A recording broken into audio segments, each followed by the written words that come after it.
பார்த்தாலும் 19 பேர் தமிழ்நாட்டுல நாடாளுமன்ற திமுக கூட்டணி வெற்றி பெற்று சொன்னீங்க. என்ன பண்ணிட்டு இருக்காங்க? பெஞ்ச தேய்ச்சிட்டு இருக்காங்க. என்ன தமிழ்நாட்டுக்கு நீங்க செஞ்சீங்க?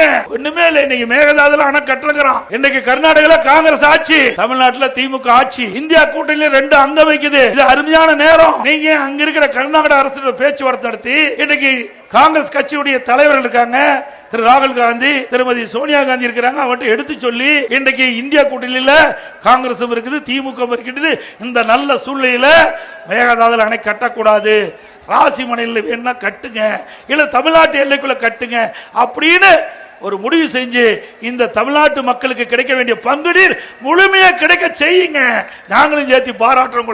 எப்ப பார்த்தாலும் இன்னைக்கு கூட பத்திரிகைகள் வந்திருக்குது, மேகதாது அணை கட்டுவதற்கு மத்திய அரசு அனுமதி கொடுத்தா கட்டுவோம் என்று விரிவான திட்ட அறிக்கை கர்நாடக அரசு விரிவான திட்ட அறிக்கை தயாரித்து அணை கட்டுவதற்கு இன்றைக்கு மத்திய அரசு அனுமதி கேட்டு என்று கேட்டிருக்கோம் என்று இன்றைக்கு பத்திரிகை செய்தி. காலையில் பத்திரிகை பார்க்கும்போது இதற்கு ஏன் நடவடிக்கை எடுக்கல? இன்றைக்கு முதலமைச்சரும் சரி நீர்வளத்துறை அமைச்சரும் இதற்கு இன்னும் வாயே திறக்கல. அங்க மேகதாதுல அணை கட்டிட்டா டெல்டா மாவட்டம் பாலைவனம் ஆயிரும். ஏற்கனவே வருமானம் இல்லாத இருக்கிறோம். இந்த அரசாங்கம் வந்த பிறகு விவசாயிகளுக்கு கிடைக்கிற நிவாரணம் கிடைக்கல, அவளுக்கு தகுந்த விலையும் கிடைக்காத ஒரு சூழ்நிலை இருக்கின்ற இந்த காலகட்டத்தில் மேகதாது அந்த பகுதியில் ஒரு அணை கட்டப்பட்டு விட்டா நம்முடைய டெல்டா மாவட்டத்துக்கு வருகின்ற தண்ணீர் முழுவதும் நின்று போயிடும். உங்ககிட்ட தான் 39 நாடாளுமன்றம் இருக்கிறாங்க.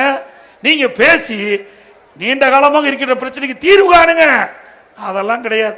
குடும்பத்துக்கு யாராவது மந்திரி கொடுக்குறேன்னா உடனே ஓடி போயிடுவாங்க.